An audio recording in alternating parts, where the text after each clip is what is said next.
Hi guys, Miriam from Brazil, covering this to Brazilian media. So I saw the film a few months ago when it was still in the festival circuit, and then I was rewatching it again this morning. And one thing that I love is kind of like the meta language that, in a way, Oswald has to play Edward at some point, and Edward is kind of a very depressed version of Oswald. So I wanted to know a little bit from you guys, how did you go about developing that relationship between the two characters?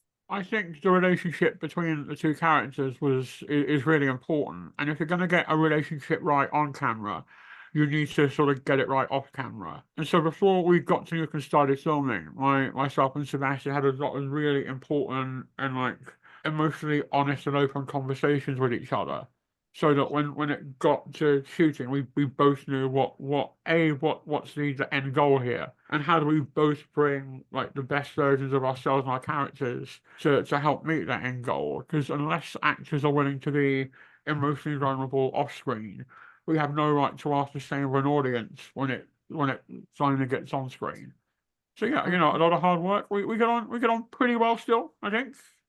No, we definitely do. I think you always want and hope to create a relationship with your co-stars, and with a director that has trust, right? And I think, look, I felt very lucky because, like I said, Adam and Aaron for me were lighthouses in this journey, and they were very, very generous, and they were very thoughtful, and in terms of kind of like guiding me, because there was a lot of here that I don't know about, and I was able to kind of learn more from them in a way, and not only that, but also just remember that curiosity is a good thing. To be curious about other people and other subjects and other experiences, that's part of what we should be doing. And because if we're not curious, then we're totally shutting ourselves off, and we never understand anybody else. Yeah, I think we have a saying in Portuguese that what's inside is the what counts, really. And I think there might be the same one in English.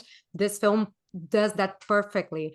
But I wanted to ask you guys also, because both characters had such interesting personalities and arc. In a way, Sebastian, like your character goes from being drowned in self-pity, and we kind of feel for him, and then he goes crazy jealous, and we kind of hate him a little bit.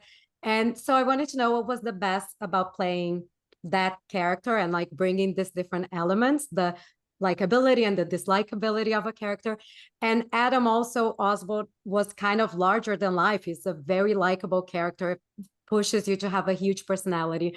What was the best part of playing him as well? With any character, you never want to think about likability or what's unlikable about them. I think as an actor, you have to go in there very, very neutral and really try to understand what is happening, what is driving the person on the inside, and be as truthful as possible to the point where sometimes you might even have to, you have to stand up for them. But that also means not just the good parts, also the parts that are not great about their character, about their sort of their personality or their characteristics. And in this situation, it was the script was so well written that if we just followed what Aaron intended, then the audience would be the ones to make the decision about what's likable and what's not likable.